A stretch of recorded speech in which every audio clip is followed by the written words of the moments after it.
Bonjour à tous, je vous fais cette nouvelle vidéo pour vous parler du 7e mois de Stanislas. Voilà, on vient de finir son 7e mois, depuis 2 jours il a entamé son 8e mois et voilà, je vous fais un petit récap de tout ce qui s'est passé ce mois-ci au niveau motricité, au niveau de l'alimentation, etc. Voilà mon petit loulou au réveil le matin, hein. Je vous ai filmé quelques petites images durant la journée des soins du matin, des petits moments passés dans la journée, le repas, etc. Les biberons, le premier biberon aussi. Donc vous allez découvrir tout ça en vidéo pendant que je vous parlerai de lui.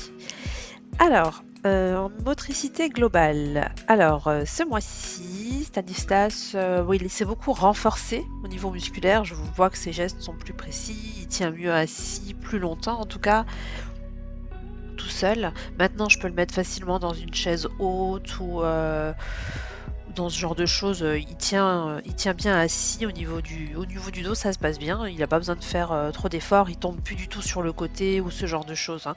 Maintenant, il est bien pour manger. Je peux le mettre dans une chaise haute pour lui donner le petit pot. Il n'y a pas de problème. Sinon, ce qui s'est passé aussi, c'est que le fait qu'il se retourne se passe de mieux en mieux, hein. Il le fait plus, il le fait facilement, il accroche plus. De temps en temps, il y a son petit bras qui reste un petit peu coincé en dessous et il met un petit peu de temps à le tirer, mais sinon ça se passe bien. Et pour l'instant, il se déplace pas encore, il essaye pas encore le 4 pattes ou quoi, ça lui vient pas. Il en est pas là, mais par contre, il roule sur le côté pour se déplacer d'un endroit à l'autre. C'est rigolo. Quand je le mets, je lui ai installé une petite couverture au sol tout près de moi, près de la cuisine, pour qu'il puisse jouer à côté de moi tranquillement avec tous ses jouets. Je lui ai mis son petit miroir, ses petits jouets, etc. Je l'ai mis à côté du lapin, c'était rigolo. Il l'observe de temps en temps. Et, euh, et donc pour aller d'un côté à l'autre de la couverture, il essaye pas de se tirer avec les bras ou de se pousser avec les jambes. Ah, non, non, il roule. Voilà, c'est son truc, quoi. Il roule sur le côté et puis voilà, c'est parti. Alors là, je lui ai changé la couche, hein. Je voulais pas montrer à l'écran, hein, pour respecter son intimité. J'avais pas envie de montrer son petit ventre ou quoi que ce soit. Alors vous allez voir, je vais faire les soins. En fait, là, il observe, il voit que je suis en train de sortir les gaz. En fait, c'est pour lui faire le soin au niveau des yeux parce qu'il m'a développé une petite conjonctivite. Donc, il faut que je lui nettoie les yeux 2-3 fois par jour et que je lui mette des petites gouttes dans les yeux 2 fois par jour. Bon, vous verrez, hein, c'est pas ce qu'il préfère, mais bon, il faut faire avec, hein. Pour qu'il se soigne, on n'a pas trop le choix. J'essaye de le faire le plus en douceur possible, mais bon. Là, vous voyez, il est en train de jouer. Ça peut paraître bizarre. C'est en fait, c'était quand l'infirmière venait faire des soins chez mes parents. Mes parents avaient gardé, elle avait laissé des choses dont on n'avait plus l'utilité et malheureusement, elle pouvait pas les récupérer à cause de la Covid. Donc la dernière fois, quand les enfants y sont allés, ça traînait depuis quelques semaines dans des sachets et du coup, les enfants ont joué avec. Ils ont joué à l'infirmière, etc. Donc j'en ai récupéré. Stan en a récupéré une pour jouer avec. Il aime bien le bruit du papier, du plastique qui frotte. Alors ça traîne toujours sur la table à langer et puis il joue avec, quoi. C'est son petit truc tout bête qu'il aime bien. Bref, ensuite en motricité fine, alors ça, il passe très bien les jouets d'une main à l'autre, hein, ou peu importe qu'il a, la sucette. Il ramasse tout ce qu'il trouve à sa portée. Dès qu'il y a quelque chose devant lui, il va le chercher. Il examine tout attentivement, c'est rigolo. Il examine tout sous tous ses angles. Évidemment, il porte à la bouche, hein, c'est la première chose qu'il fait. Quand il y a un objet nouveau ou quoi, tout de suite, direct à la bouche. À 6 mois et demi aussi, pendant son 7e mois, à 6 mois et demi, il a commencé à babiller. Avant, il faisait plus des sons, des bruits, des cris, il écoutait sa voix, il était attentif à ça. Maintenant, il est plus il essaye. Il fait des baba, tata, mama, et puis c'est rigolo, il essaye de répéter. Hier, sa sœur essayait de lui faire dire papa entre midi, et bon, il a dit baba. Alors, je sais pas si c'est le fruit du hasard ou s'il a vraiment essayé de répéter puis que ça a fonctionné, hein, je ne sais pas, mais en tout cas, on a bien rigolé, quoi, parce qu'il essayait de répéter. Aussi, maintenant, il reconnaît son prénom quand je l'appelle, quand je lui parle, il tourne la tête, il m'observe. Et au niveau du langage, je crois que c'est un petit peu tout, mais il a bien évolué. Il est plus dans les cris, quoi. En fait, il est plus à émettre des sons au hasard. Il essaye vraiment de raconter des choses et il double en fait les syllabes. Ensuite, au niveau de sa socialisation, il a choisi un nounours, là, ça y est. Enfin, on pense, on a l'impression en tout cas, qu'il a choisi son doudou parce qu'il prend toujours le même pour dormir. Puis ça me fait plaisir, c'est un doudou qu'une collègue avait offert à mon chéri et ça nous avait vraiment touché quand elle avait offert ça parce qu'on s'y attendait pas. Et en fait, c'est celui qu'il a choisi. Tous les soirs, il le prend, il lui fait des câlins quand je le couche. Oh, c'est trop mignon, quoi. Et donc, je pense que c'est ce nounours-là qui va servir de transition, enfin, qui sert déjà de transition quand le soir je le couche et que maman n'est plus là. Bah, du coup, il prend ça pour me remplacer, quoi. Ensuite, on peut dire qu'à la maison, ce que j'observe aussi, c'est qu'il adore jouer avec les autres enfants. Alors, quand ses frères et sœurs rentrent de l'école ou quand on se lève le matin, alors c'est la fête quand ses frères et sœurs sont autour de lui. Il adore ça, il est plein de sourires, il est heureux de les retrouver, c'est génial. Et alors, quand je le mets sur sa couverture pour jouer et que ses frères et sœurs vont avec, alors là c'est la grande fête, hein. On voit, il est content, il pousse des cris parce qu'il est heureux, il fait des grands sourires, il est vraiment attentif quand les grands s'occupent de lui, il adore ça, c'est magnifique, quoi, c'est vraiment beau à voir. Ensuite, vous voyez à l'écran là que je lui ai fait un petit lavage de nez. Donc, mon médecin m'avait dit qu'il fallait. Enfin, j'ai essayé d'éviter au plus possible depuis sa naissance, parce qu'avec la Covid, on dit que quand il y a des petits microbes, bah, le fait de faire des lavages de nez, ça peut introduire plus loin les microbes, et donc c'est pas conseillé avec la Covid en ce moment. Mais il a chopé ce petit coup de froid là avec son œil, et du coup il tousse un petit peu. Alors du coup je ne sais pas si c'est des mucosités qui tombent dans la gorge et qui l'irritent, et du coup il risque de développer que ça tombe dans les bronches, etc. Donc je préfère faire des nettoyages de nez pour être sûr, mais là j'en ai fait hier et aujourd'hui, je vois absolument rien qui sort de sale. Donc je pense juste qu'en fait il a plus de salive due à ses poussées dentaires, et à force d'avaler sa salive, à force d'avaler tout le temps, ben, il doit avoir des irritations dans la gorge. Et je pense que ça tout vient de là. À mon avis c'est ça, mais j'ai préféré pendant 1 ou 2 jours faire des nettoyages de nez. Après j'ai absolument rien vu de vert ou de jaune qui sortait, donc je pense que je vais arrêter. Euh, Parce que mon médecin me l'a dit, il faut pas en faire avant. Je sais que ma fille, je lui en faisais beaucoup quand elle avait des petits rhumes. Tout l'hiver, je ne lui en ai pas fait, hein.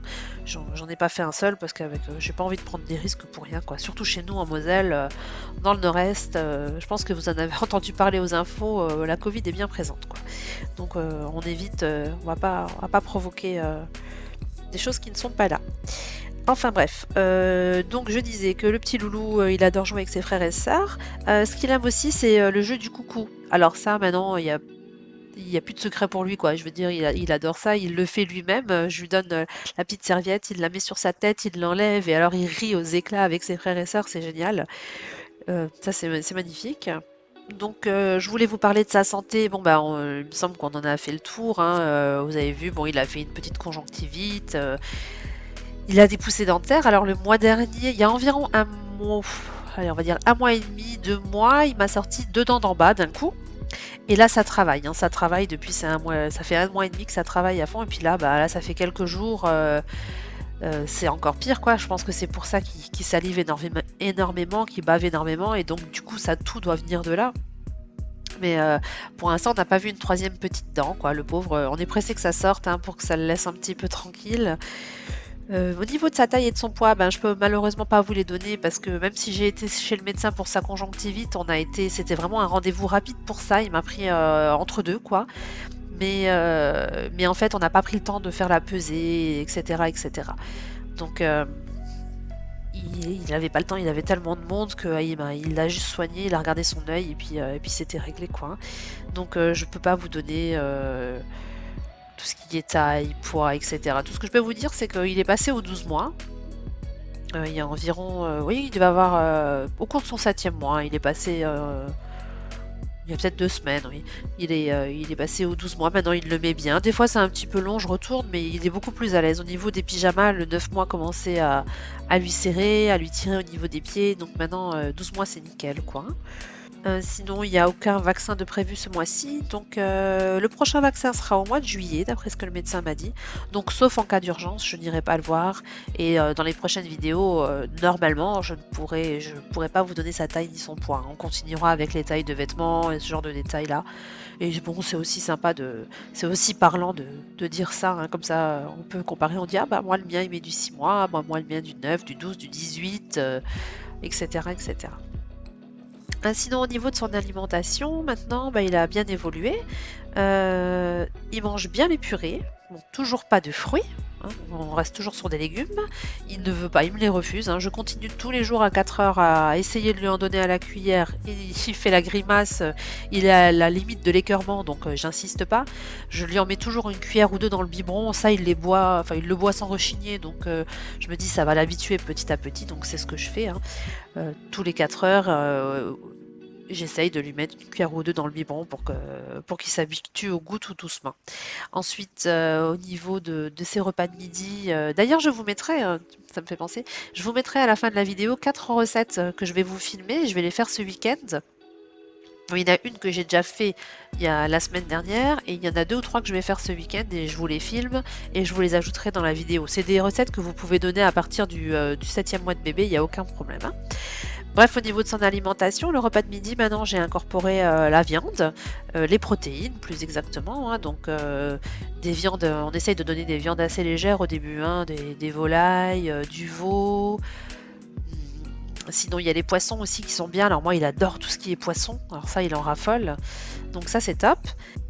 Au niveau des matières grasses, quand je fais des petits pots, bon là, je faisais déjà ça au 6e mois, hein. J'ai commencé assez rapidement à mettre soit du beurre, soit un tout petit peu de beurre, soit un petit peu d'huile d'olive. Là, c'était pour lui ramener un petit peu de matière grasse. En fait, le matin, il me prend un biberon de 210, je lui mets une petite cuillère de quinoa aux fruits dedans. À midi, il va me prendre, je vais lui servir un pot avec des protéines animales et des légumes. Il me le finit pas toujours, des fois il mange que la moitié. Ça dépend. Et je complète toujours avec du lait, avec un biberon, un simple biberon, quoi, hein, un biberon normal. Pour l'instant, je ne suis pas passée encore au yaourt. J'ai un peu du mal à passer au yaourt, mais je vais m'y mettre, hein. Je me dis la semaine prochaine, je passe le pas. Parce qu'en fait, ça me dérange. Parce que les yaourts pour bébé, il y a toujours du sucre dedans. Et j'ai pas envie de l'habituer au sucre. Déjà les fruits, bon, allez, je me dis c'est naturel, donc ça je peux le faire. Mais les yaourts, ça y est, on passe le stade. Là, on est dans l'industriel. Ça me dérange un peu plus. Alors les yaourts pour bébé, soit c'est sucré, et si je prends des petits Suisses ou quoi pour les enfants, pour les plus grands, c'est trop protéiné. Alors j'arrive pas à trouver quelque chose qui me plaise vraiment. Les yaourts maison, j'en fais toutes les semaines pour mes enfants, mais je j'ai pas envie de lui donner non plus parce que je me dis on sait jamais. Déjà les grands, bon, ils ont une bonne défense immunitaire, mais tout petit comme ça, je me dis si jamais il y a le moindre tout petit microbe qui passe, ça me fait, je sais pas, je suis pas encore prête à lui donner ça. Et puis j'imagine que les protéines ne sont pas adaptées non plus. Donc je pense que cette semaine, là, ce week-end, je vais me faire un drive et je pense que je vais lui prendre des yaourts pour bébé, mais nature. Et je pense que ça sera moins sucré que ce qui est fraises, abricots et encore moins biscuits ou quoi. Alors ça, c'est hors de question, hein. Donc ça viendra plus tard. Après, chacun fait comme il veut, hein. Je jette pas la pierre, hein. C'est juste que moi, j'ai envie de l'habituer tout doucement au sucre. J'ai pas envie de me jeter sur le sucré tout de suite quand il est tout petit. J'ai envie que ça vienne plus tard, quoi. Après, bon, j'imagine que c'est dans ma tête, hein. Il y a des mamans qui doivent donner des desserts biscuités ou au chocolat ou vanille ou tout petit. Et puis bon, tant mieux pour ces petits loulous, hein. Je me dis, il y a pas de mauvaise chose, quoi. Faut pas exagérer. Je diabolise pas ça non plus, hein. Mais c'est vrai que moi, si je peux éviter, voilà, j'évite.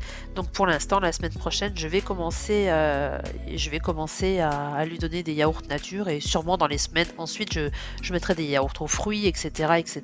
Et on y viendra au fil des mois aux yaourts un peu plus sucrés, quoi, pour lui faire plaisir. Encore que, enfin bref, c'est un autre sujet. Donc voilà pour l'alimentation. Je vous ai expliqué le repas de midi. Pour l'instant, je disais donc que je donne des légumes et des protéines animales que je complète par du lait.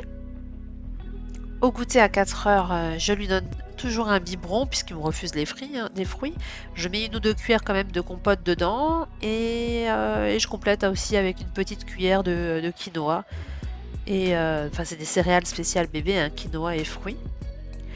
Ensuite, le soir, il reçoit soit des légumes avec des pommes de terre dedans ou des pâtes, enfin tout mixé, hein, avec des féculents, quoi, légumes et féculents. J'essaye toujours à ce moment-là de lui proposer du fruit encore. Et ensuite, s'il a encore faim avant d'aller au lit, je repropose un biberon. J'essaye. Bon, c'est rare qu'il me le prenne, hein, ça dépend.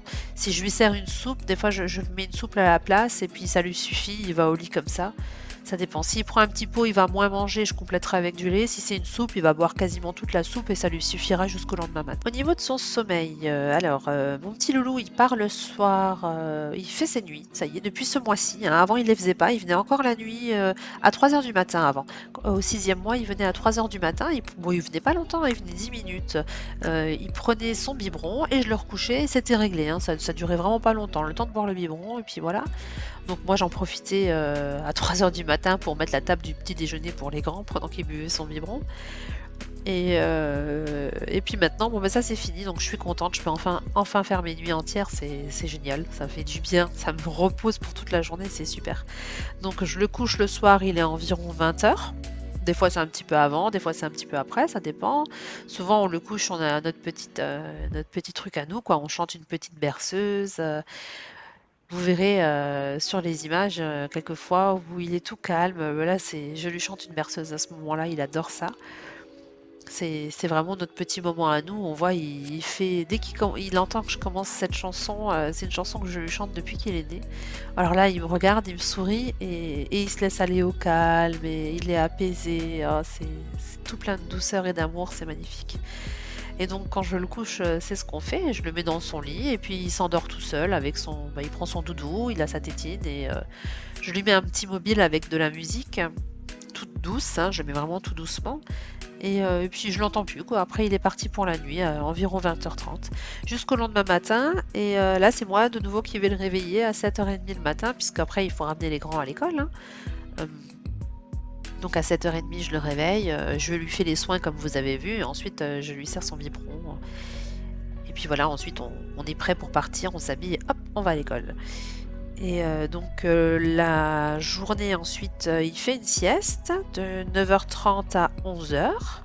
Et il me refait une sieste l'après-midi de 13 h 30, 14 h on va dire plutôt, de 14 h à 16 h. Donc en fait, il dort aux horaires d'école. C'est ce qui se passe là depuis, depuis la fin de son 7e mois en fait, hein. Donc avant il venait la nuit, puis la journée il était un peu plus déréglé, c'était un peu aléatoire. Des fois il dormait, des fois pas. Là ça fait quand même bien 15 jours qu'il est réglé. Et il se règle comme ça et c'est pas mal, hein. Le matin quand les grands sont à l'école, du coup lui il fait sa sieste et l'après-midi c'est pareil. Et du coup moi à ce moment-là j'ai le temps pour préparer les repas, faire le ménage, faire le montage de mes vidéos comme je fais en ce moment, hein. Il est 10 h 20 du matin. Donc les grands sont à l'école, on est vendredi et mon petit loulou d'amour il fait sa sieste. Donc j'en ai profité pour m'occuper de cette vidéo. Et voilà, donc c'est pour son sommeil, hein. Il me fait une sieste le matin, une sieste l'après-midi et puis il me part toute la nuit.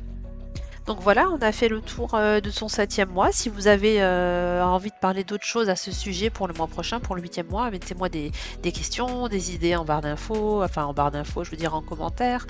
Et dites-moi, on aimerait bien parler de ceci ou cela. Pour moi, je pense avoir fait le tour, mais il y a peut-être des choses évidentes que je vois pas. Donc ça me ferait plaisir que vous me fassiez vos demandes. Il n'y a aucun problème pour ça. Moi, je suis tout à fait ouverte à la discussion. Au contraire, c'est ce qui me plaît dans cette chaîne, hein. Quand je reçois des messages, souvent les gens osent pas me mettre de commentaires, ils m'envoient des messages en privé et puis du coup ils me disent: «Ah mais est-ce que tu peux parler de ça ou ça?» Et je trouve ça super intéressant, ça me fait plaisir en tout cas, je fais connaissance avec des gens et comme c'est le début de la chaîne, il y a pas grand monde qui écrit mais quand je reçois 2-3 messages par vidéo, c'est chouette quoi. Du coup, ça me donne des idées pour la suite.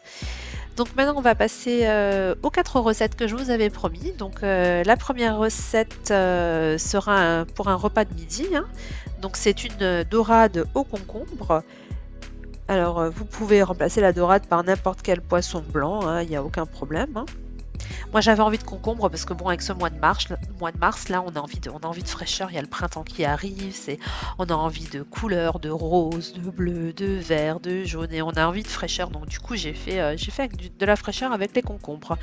Ensuite en deuxième plat, toujours dans cet esprit de printanier, C'est une volaille au pamplemousse rose. Alors, à savoir que le pamplemousse, enfin, à la base, cette recette est avec du pamplemousse rose, mais puisque je n'en ai pas trouvé, je l'avais fait avec de l'orange, parce que moi je suis plutôt au pamplemousse qui vient de Californie, je les trouve meilleurs, ils sont plus sucrés, hein, il y a pas photo au niveau du goût, mais on n'en trouve plus quoi. Donc c'est très compliqué, moi ça fait, je sais pas, ça fait plusieurs années que j'en trouve plus en magasin.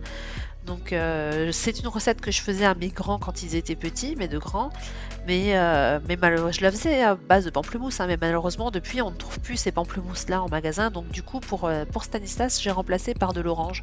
J'ai acheté des oranges de dégustation et donc vous verrez dans la vidéo qui va venir quoi, hein, la recette. Ensuite pour le goûter, je vous propose une semoule à la banane. Et pour le repas du soir, ce sera un potage parmentier avec pommes de terre et poireaux. Voilà, j'espère que les recettes vous plairont. Je vous laisse avec ces images et je vous dis à bientôt pour une nouvelle vidéo.